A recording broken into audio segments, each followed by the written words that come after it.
Halo teman-teman, perkenalkan nama saya Ima dengan NIM 21120619976, kelas C12 semester 4. Saat ini saya sedang menempuh pendidikan S1 program studi pendidikan guru sekolah dasar di kampus STKIP Persada Katulistiwa Sintang. Adapun tema yang akan saya bawakan di video kali ini yaitu inovasi pengembangan media pembelajaran berbasis digital interaktif untuk sekolah dasar pada muatan IPS dalam kurikulum 2013. Video ini dibuat untuk memenuhi tugas UAS Inovasi Pembelajaran IPS SD. Adapun materi yang akan saya kembangkan di video kali ini yaitu komponen kurikulum K13 dalam muatan IPS.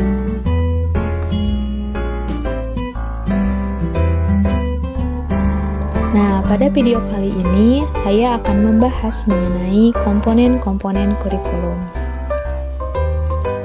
Kurikulum merupakan suatu sistem yang memiliki komponen-komponen tertentu. Sebagai suatu sistem, setiap komponen harus saling berkaitan satu sama lain. Jika salah satu komponen yang dibentuk sistem kurikulum terganggu atau tidak berhubungan dengan komponen yang lain, maka sistem kurikulum juga akan terganggu. Oleh karena itu, kurikulum harus mempunyai kesesuaian atau relevansi antar komponen kurikulum. Adapun komponen-komponen dalam kurikulum ada 4, yaitu pertama komponen tujuan, yang kedua komponen isi atau materi, yang ketiga komponen strategi, dan yang keempat komponen evaluasi. Mari kita bahas lebih lanjut mengenai komponen-komponen tersebut. Yang pertama, komponen tujuan.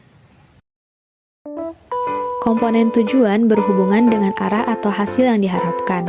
Pada skala makro, rumusan tujuan kurikulum erat hubungannya dengan falsafah atau sistem nilai yang dianut masyarakat. Bahkan, rumusan tujuan mendeskripsikan suatu masyarakat yang dicita-citakan.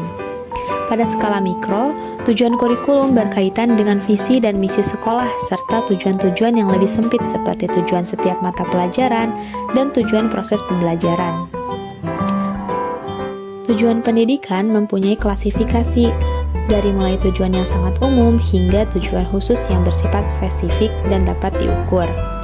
Tujuan pendidikan diklasifikasikan menjadi 4, yaitu yang pertama tujuan pendidikan nasional, yang kedua tujuan institusional, yang ketiga tujuan kurikuler, dan yang keempat tujuan instruksional atau tujuan pembelajaran.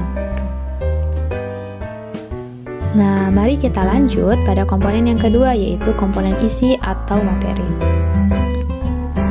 Isi kurikulum merupakan komponen yang lebih banyak menitik beratkan pada pengalaman belajar yang harus dimiliki peserta didik dalam kegiatan proses pembelajaran. Isi kurikulum hendaknya memuat segala aspek yang berhubungan dengan aspek kognitif, afektif, dan psikomotorik yang terdapat pada isi setiap mata pelajaran yang disampaikan dalam kegiatan proses pembelajaran. Nah, mari kita lanjut pada komponen yang ketiga yaitu komponen strategi. Komponen strategi berhubungan dengan implementasi kurikulum. Bagaimanapun bagus dan idealnya tujuan yang ingin dicapai, namun tanpa strategi yang tepat untuk mencapainya, maka tujuan tersebut tidak mungkin akan tercapai. Strategi meliputi metode, rencana, dan perangkat kegiatan yang direncanakan untuk mencapai tujuan tertentu.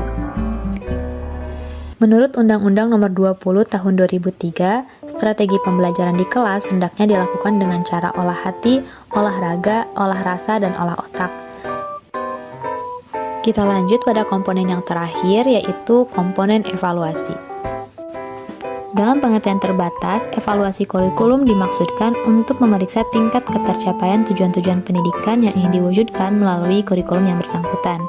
Sedangkan dalam pengertian yang lebih luas, evaluasi kurikulum dimaksudkan untuk memeriksa kinerja kurikulum secara keseluruhan ditinjau dari berbagai kriteria. Indikator kinerja yang dievaluasi tidak hanya terbatas pada efektivitas saja, namun juga relevansi, efisiensi, dan kelayakan program. Evaluasi kurikulum memegang peranan penting baik untuk penentuan kebijakan pendidikan pada umumnya maupun untuk pengambilan keputusan dalam kurikulum itu sendiri. Nah, tadi kita sudah membahas tentang komponen apa saja yang terdapat dalam kurikulum ke-13.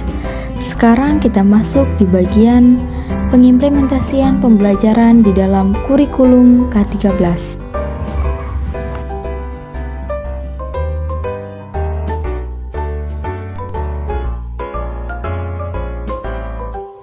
Kenampakan alam dan pemanfaatannya.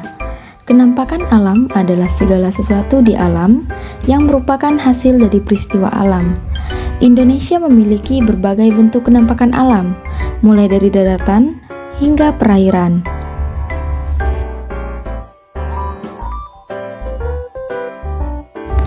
Apa saja kenampakan alam yang ada di Indonesia? Simaklah penjelasan berikut.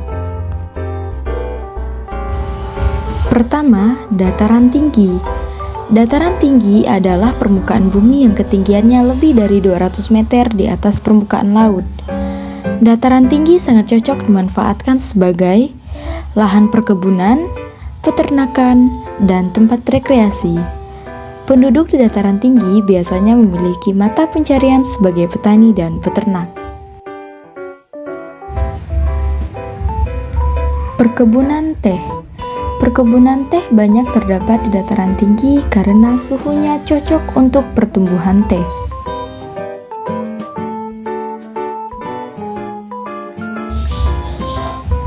Yang kedua, dataran rendah.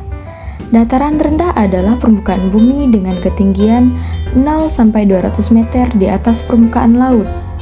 Lahan pada dataran rendah dimanfaatkan untuk berbagai keperluan seperti pertanian, perkebunan, peternakan, perumahan, dan industri.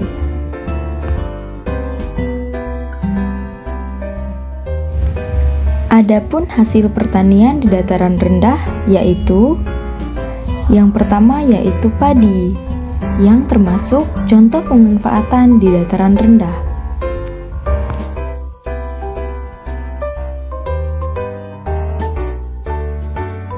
Selanjutnya, tanaman tebu. Tanaman tebu juga banyak ditanam di dataran rendah, yang digunakan untuk memproduksi gula. Tanaman selanjutnya yaitu kelapa sawit, yang juga ditanam di dataran rendah untuk menghasilkan minyak goreng.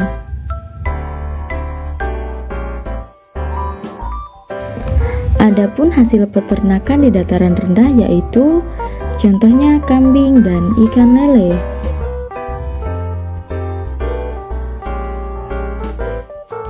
Adapun mata pencarian penduduk di dataran rendah yaitu petani, peternak, dan menjadi pegawai perusahaan.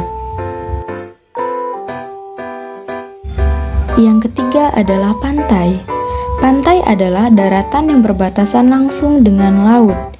Daerah pantai umumnya landai dan berpasir.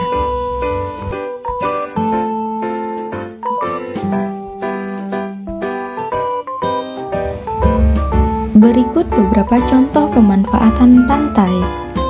Yang pertama, budidaya ikan laut, udang, cumi-cumi, dan rumput laut.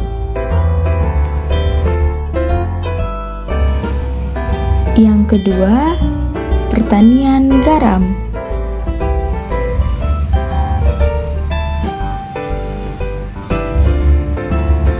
Yang ketiga, menjadi pelabuhan.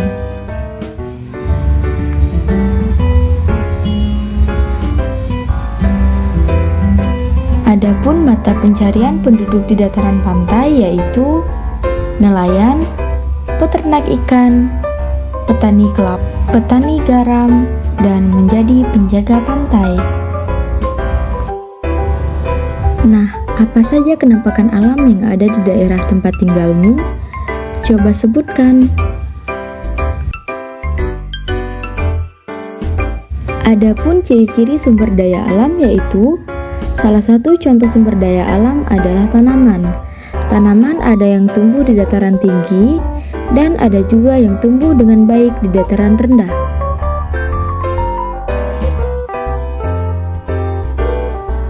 Berikut contoh tanaman yang dapat tumbuh di dataran tinggi dan dataran rendah. Yang pertama adalah padi. Tanaman padi dapat tumbuh di dataran tinggi dan rendah di daerah yang beriklim tropis. Tanah yang cocok untuk tanaman padi adalah tanah yang mengandung banyak humus dan pengairan yang cukup.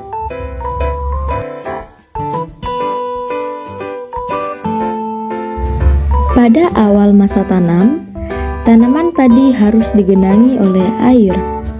Tanaman padi harus ditanam di lahan terbuka karena membutuhkan cahaya matahari. Padi juga dapat ditanam di tanah yang miring atau lereng. Sawah bertingkat yang terdapat di lereng disebut sengkedan.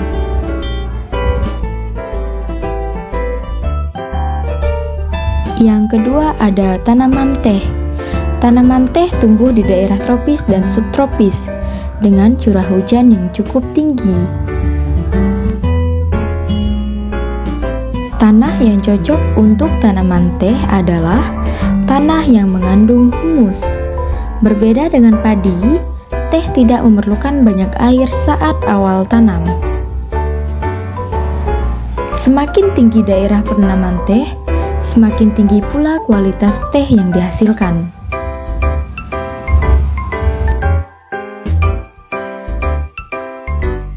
Perhatikan bahan makanan berikut. Menurutmu, di manakah lingkungan yang tepat untuk membudidayakan bahan makanan tersebut? Sekian video dari saya, terima kasih sudah menonton.